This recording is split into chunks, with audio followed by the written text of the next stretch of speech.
जब दुनिया में मेडिकल साइंस ने इस कदर तरक्की नहीं की थी और दवाएं बनाने वाली कंपनियां नहीं बनी थीं, तब लोग कुदरती जड़ी बूटियों और अज्जा से ही बड़ी से बड़ी बीमारियों का इलाज करते थे। वैसे तो अब मेडिकल साइंस में भी जड़ी बूटियों का इस्तेमाल किया जाता है, जबकि टेक्नोलॉजी की तरक्की के बावजूद कुदरती अशिया की अहमियत में कोई कमी नहीं आई। यही वजह है कि आज भी दुनिया भर में मुख्तलिफ बीमारियों का इलाज घरेलू टोटकों या कुदरती अज्जा से किया जाता है। हम आपको ऐसी कुदरती अशिया और जड़ी बूटियों के बारे में बताएंगे जो मेडिकल साइंस की एंटीबायोटिक जैसा काम करती हैं। लेकिन ये सब जानने से पहले सब्सक्राइब करें इल्मोग्राम चैनल और साथ ही प्रेस करें बेल आइकन को, ताकि आप इस तरह की बहुत सी मालूमाती वीडियोस का नोटिफिकेशन हासिल कर सकें। शहद को हर बीमारी का इलाज कहा जाता है और इसे हजारों साल से कई बीमारियों से बचाव के लिए इस्तेमाल किया जाता रहा है। इसमें शामिल कुदरती अज्जा हाजमे को दुरुस्त करने समेत नज़ला, जुकाम, बलगम और सीने में दर्द जैसे मसाइल से निजात दिलाते हैं, जबकि शहद खून को साफ करके चेहरे की रौनक भी बहाल करने में मदद फराहम करता है। अगर लहसुन को इलाज के लिए पहली कुदरती जड़ी बूटी कहा जाए तो गलत ना होगा, क्योंकि इसे सदियों से लोग बीमारियों से महफूज रहने के लिए इस्तेमाल करते आ रहे हैं।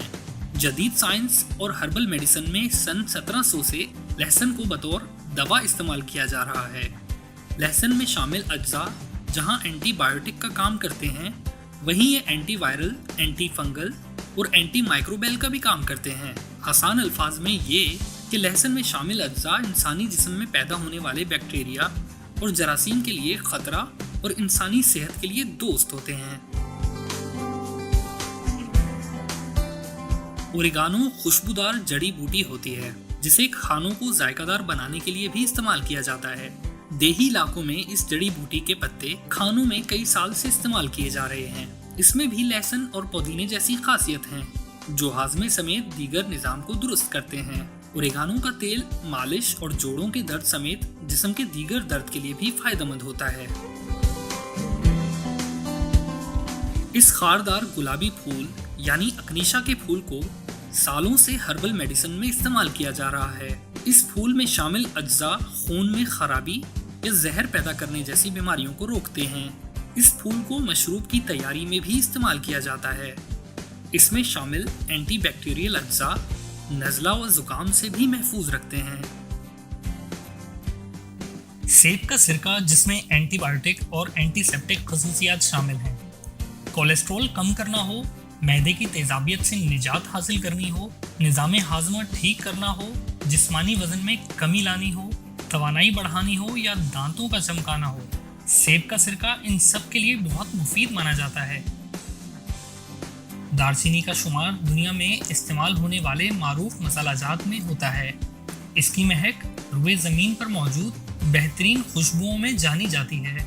दालचीनी को एक किस्म का एंटीबायोटिक शुमार किया जाता है, मगर क्या आपको मालूम है कि ये इससे भी बढ़कर फ़ायदेमंद है।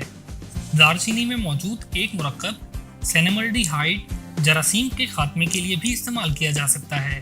दालचीनी दिमागी तनज़्ज़ुली के असरात से बचाव के लिए भी मददगार है, जबकि ज़ियाबतिस के खिलाफ भी मौसर साबित होती है।